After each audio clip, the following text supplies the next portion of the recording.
As a doctor who has dedicated my life to brain health, there are very few things that truly shock me anymore. But recently, a pattern I've seen in my patients has left me deeply concerned. It involves a health vitamin that millions of seniors take every day, believing it's protecting them. What the science is now showing is that, when taken incorrectly, this vitamin could actually be increasing your risk of a stroke almost overnight. I'm Dr. James Whitmore, and my goal today is not to scare you, but to arm you with the knowledge to protect yourself. We are going to unravel this dangerous paradox by counting down the 5 factors that create this perfect storm in your body. And factor number 1, the biggest mistake of all, is something you might be doing right now. This isn't just my opinion. It's based on concerning data emerging from cardiovascular research. But first, I need to understand what worries you most. Please comment one word below: heart attack or stroke. By the end of this video, you will understand the hidden danger and know exactly how to protect yourself. If you believe in making informed health decisions, please hit that subscribe button now. Let's begin the investigation. To understand the risk, we first need to understand the real enemy. I'm talking about an ischemic stroke, the most common type. Think of it simply as a plumbing problem. It happens when a blood clot, like a piece of debris, blocks an artery, which is the pipe supplying vital oxygen-rich blood to a part of your brain. When that part of the brain is starved of blood, its cells begin to die. For decades, we focused on treating the clots themselves. But as a doctor, I've learned it's more important to ask a deeper question. What is making our arteries, our pipes, a more dangerous and likely place for these blockages to happen in the first place? The answer lies in a series of factors that can create a perfect storm inside our circulatory system. Let's begin our countdown with factor number 5. Number 5, the healthy habit that can backfire. We're going to start with something that almost every senior has been told to do for their bones: take calcium supplements. Now, is calcium important? Absolutely. But here is the dangerous misunderstanding. More is not always better. The British Medical Journal published a large-scale study that found high-dose calcium supplementation was associated with an increased risk of cardiovascular events. Why? Because as we age, if that extra calcium isn't properly managed, it doesn't always go to your bones. Instead, it can be deposited into the soft tissue of your arteries, forming hard, brittle plaques. This process is called calcification, and it's like rust forming inside your body's pipes. I had a patient, a lovely gentleman named Arthur from London, England, who was 77. He was so proud that he took his calcium pill every single day. But a scan of his coronary arteries showed a surprisingly high level of calcification. He was building stronger bones, but at the cost of hardening his arteries. This is the specific harm. These calcified plaques not only narrow the arteries, but they create a rough, unstable surface where dangerous blood clots are much more likely to form. So what's the solution? My advice is always to get your calcium from food first, from dairy, leafy greens, and almonds. You should only take a calcium supplement if your doctor has tested you and specifically recommended it. So, taking too much unmanaged calcium is the first factor. But this problem becomes exponentially worse when combined with our next factor, a vitamin that everyone thinks is a miracle for their health. Let's move on to number 4. Number 4, the sunshine vitamin's double-edged sword. I'm talking, of course, about vitamin D. Let me be clear. Vitamin D is essential. It's crucial for your immune system, your mood, and your muscle strength. But it has one very powerful job that can become a double-edged sword. Vitamin D's primary role in this context is to dramatically increase your body's ability to absorb calcium from your gut into your bloodstream. It is the gatekeeper that opens the floodgates. Now, here is the dangerous paradox. Think back to my patient, Arthur from London. He was already taking calcium, which was starting to build up in the wrong places. If he had also been taking a high dose of vitamin D on top of that, It would have been like pouring gasoline on a fire. He would be flooding his bloodstream with even more calcium, with no instructions on where it's supposed to go. This is the specific danger. A high level of circulating calcium in the blood, a condition called hypercalcemia, can increase the risk of clot formation. You have too many bricks floating around in the river, making a blockage much more likely. So the solution isn't to stop taking vitamin D. The solution is to hire a traffic director for all that calcium. I'm very curious to hear from you on this. Have you ever been advised by a doctor to take calcium or vitamin D? Just a simple yes or no in the comments would be very helpful for our community. So, who is this traffic director? This brings us to the most misunderstood vitamin of all, a vitamin with a split personality that holds the key to solving this entire problem. Let's look at factor number 3. Number 3, the vitamin with a split personality. So, who is this traffic director? This brings us to the most misunderstood vitamin of all, a vitamin that I say has a split personality because it comes in two very different forms with two very different jobs. I'm talking about vitamin K. Now, when most people hear vitamin K, they think of leafy greens like spinach and kale. That is vitamin K1. Its primary job, and it's a very important one, is to help your blood clot properly when you get a cut. But there is another, far more elusive form called vitamin K2. As numerous studies in journals like Atherosclerosis have shown, vitamin K2's main job is to act as that traffic director. It activates proteins that bind to calcium and transport it out of your bloodstream and into your bones. I once consulted with a colleague in Germany where high-quality cheeses like Gouda and Brie are a dietary staple. He told me about his patient, a 78-year-old man named Klaus, who had remarkably healthy arteries for his age despite having a diet rich in dairy. The secret was his lifelong consumption of these K2-rich cheeses. He was getting the traffic director along with his calcium every day. The specific danger for many of us is that our healthy diets are very high in K1 from salads, but very low in K2.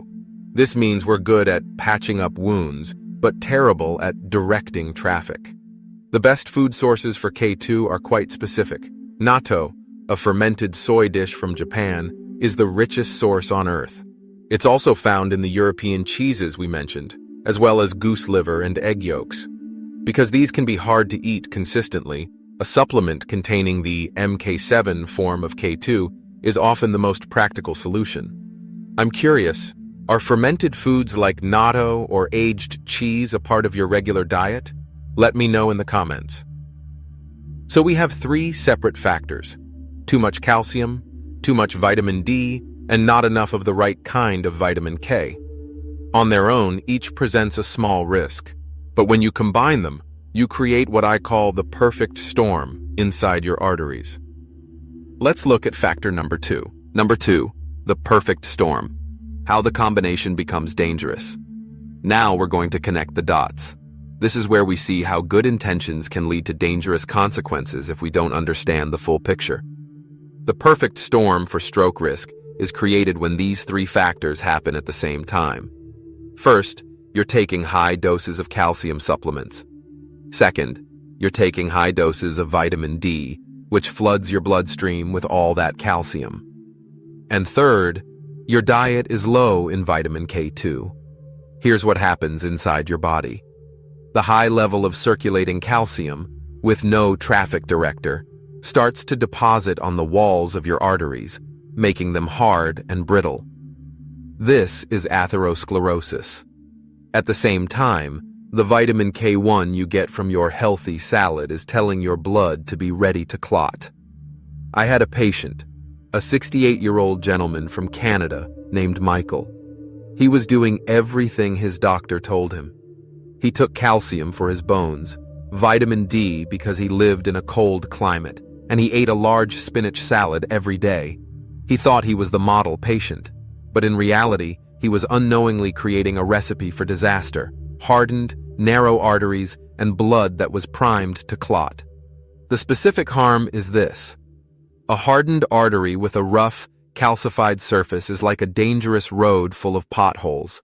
It's the perfect place for a clot to form, block the flow of blood, and trigger a devastating stroke. The solution isn't to stop taking vitamin D or to stop eating healthy greens. The solution is to ensure the team is balanced. It's about making sure the traffic director, K2, is always on duty. This leads us directly to the single biggest, most actionable mistake you might be making right now. It is time for the final reveal. Number 1. The number 1 mistake that raises stroke risk. And that brings us to the number 1 mistake that, as a brain doctor, I am begging you to be aware of. It's not a food. It's not a single vitamin.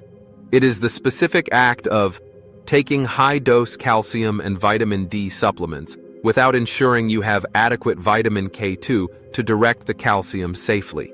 Millions of well-meaning seniors are doing this every single day. They are sold bottles of calcium with D3, thinking it's the perfect combination for bone health. But many of these formulas completely ignore the third critical component, K2. The science is clear on this. A large-scale population study from the Netherlands, where cheese intake is high, showed a strong correlation between high K2 intake and a significantly lower risk of arterial calcification and cardiovascular events. This is the entire point of our investigation today. True health is about synergy, not just supplementing one nutrient in isolation. I want you to check your supplement bottles today. Look at the label. Does your calcium or vitamin D supplement also contain K2, specifically the MK7 form? This one small action, checking the label and making an informed choice, is the most important takeaway from this video. It is the practical step that protects you from this hidden danger. Now that we have identified the problem and its solution, let's build your simple, brain-protecting action plan. All right. Knowledge is only powerful when we act on it. So let's make this very simple. Here is your 3-step action plan to create the right balance in your body. First, focus on getting vitamin K2 from your diet. The undisputed champion is a traditional Japanese food called natto. If that's too adventurous, high-quality European cheeses like Gouda and Brie, especially those from grass-fed cows, are also excellent sources. Second, rethink high-dose calcium pills. My advice is to get your calcium from food first, from dairy, fortified plant milks, and leafy greens. You should only take a concentrated calcium supplement if your doctor has tested you and specifically recommended it for a condition like osteoporosis. And third, if you do supplement, be a smart consumer. Look for a formula that combines vitamin D3 with vitamin K2, specifically in the MK7 form, which stays in the body longer. They are designed to work as a team, and taking them together is the most intelligent and safest approach. Following this plan is the best way to protect your arteries and brain. But there is one group of people who must be exceptionally careful. This is a critical safety warning. Now, before you make any changes, it is my duty as a physician to share this non-negotiable safety warning. If you are taking any prescription blood-thinning medication, such as warfarin or Coumadin, you must not suddenly change your vitamin K intake without speaking to and working closely with your doctor. Here's why. Vitamin K's primary role in the body is blood clotting. Your medication's dosage is carefully calibrated based on your current stable vitamin K intake. A sudden increase, even from supplements, can interfere with how your medication works, which can be very dangerous. Please, always put safety first. Your health is a partnership between you and your healthcare provider. Have this conversation with them. Now that you have the knowledge, the plan, and the safety rules, let's bring it all home. So today, we've unraveled a dangerous paradox. We learned that even healthy supplements like calcium and vitamin D can become a risk if taken without their vital partner, vitamin K2, to direct the traffic. Now for our Ask the Doc segment. A question I'm often asked is, Dr. James, should I just stop taking my calcium pill? My answer is this. Never stop any supplement or medication without talking to your doctor. The goal isn't to stop, it's to balance. Show them this video. Start a conversation about adding K2 to your regimen. We've talked about a vitamin controversy today. What other health topics or supplements are you confused about? Let me know in the comments below. Your suggestions help shape this channel. If you've been diligently taking supplements, trying to do the right thing, I hope this video doesn't discourage you. Instead, I hope it empowers you. It shows that you have the ability to make even smarter, more informed decisions about your health. My challenge for you this week is simple. Don't change anything yet.